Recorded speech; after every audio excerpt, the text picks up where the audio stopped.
alors je crois qu'il y a besoin d'une petite explication, puisque suite à ma dernière vidéo, qui a fait pas mal, qui a suscité pas mal d'intérêt, j'ai eu des réponses de personnes qui m'ont répondu ce genre de choses, et ma vidéo disait qu'il n'y avait pas besoin de guérir tous ces traumas pour aimer et être aimé.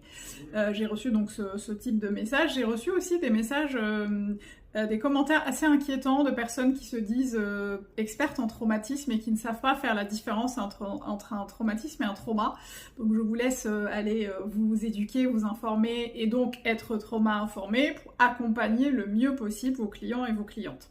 Petite parenthèse fermée, donc je maintiens toujours ce que j'ai dit, non, mesdames, vous n'avez pas besoin de guérir tous vos traumas pour pouvoir co-construire une relation amoureuse pérenne, sereine, durable, épanouissante, etc. etc. Je vais étayer mon propos par vous donner déjà la définition et la différence entre traumatisme et trauma. Le traumatisme, c'est un événement qui se passe à un moment donné de votre vie, qui est complètement objectif, qui se passe dans un laps de temps défini. Je sais pas, vous cognez la main contre une porte, ça vous fait mal, ça vous fait un traumatisme. Vous êtes victime d'une intrusion pendant que vous êtes chez vous un jour donné, à un moment donné, c'est un traumatisme ou ce qu'on appelle aussi un événement traumatique. En revanche, le trauma, en fait, c'est toutes les conséquences, toutes les séquelles psychiques et psychologiques que laisse ce traumatisme tout au long des années. La peur de l'intrusion, par exemple, des années après la véritable intrusion qui s'est passée, c'est un trauma.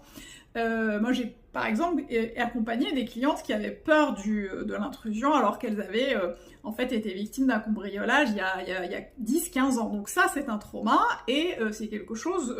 en fait, c'est comme si le traumatisme se répliquait, qu'il se réveillait, en tout cas les conséquences se réveillaient, cette peur-là se réveillait à chaque fois qu'il se passait quelque chose qui pouvait en fait rappeler ce traumatisme. Une fenêtre ou un balcon ouvert, bah, ça peut venir susciter, ça peut venir checker au niveau du trauma, de la peur de l'intrusion. Et donc, c'est pas parce qu'on a la peur de l'intrusion qu'on ne peut pas avoir une relation amoureuse sereine et épanouissante. Et j'ai beaucoup vu dans les commentaires des gens dire « Oui, mais l'autre n'est pas là pour sauver ». J'ai jamais dit ça en fait. Je n'ai jamais dit que l'autre était là pour sauver, pour guérir, pour accompagner. Je dis simplement que le couple peut être un excellent espace pour que l'autre puisse continuer à guérir de ses traumas. Et d'ailleurs, il y a des traumas qui ne guérissent jamais. Il y a des gens qui ont la peur de l'intrusion pendant toute leur vie, ça les empêche pas d'avancer dans leur business, ça les empêche pas de créer et de construire des relations amoureuses saines et